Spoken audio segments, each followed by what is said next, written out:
ताजा समस्त मिथिलावासी गोर लागे छी। होली के गीत गावे जा रहल छी। जय मिथिला, जय मैथिली, जय माँ जानकी। बहुरिया खोलू ने के बरिया, अहाँ संग खेल बबीर। बहुरिया खोलू ने के बरिया, अहाँ संग खेल बबीर। किनका के हाथ कनक पिचकारी,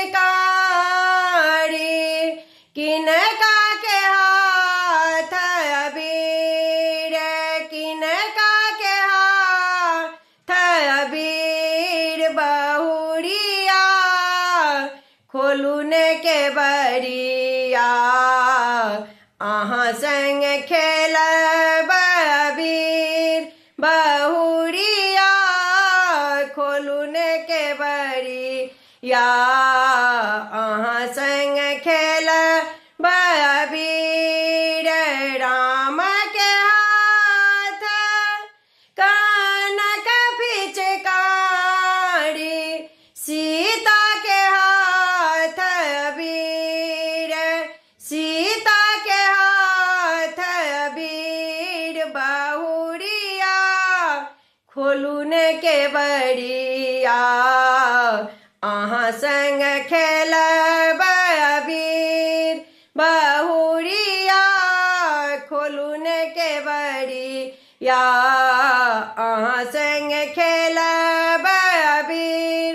किनका के पहिरन पियर पीताम्बर, किनका के पहिरन पियर पीताम्बर।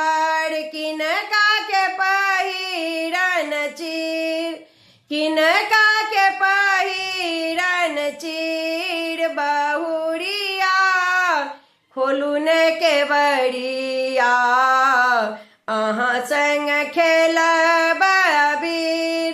बहुरिया खोलू ने के बरिया, अहाँ संग खेल बबीर।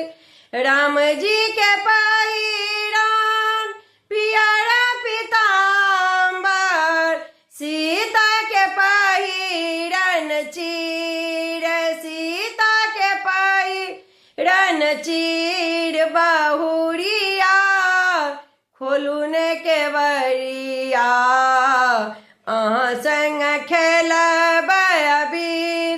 बहुरिया खोलू ने के बरिया, अहाँ संग खेल बबीर। धन्यवाद।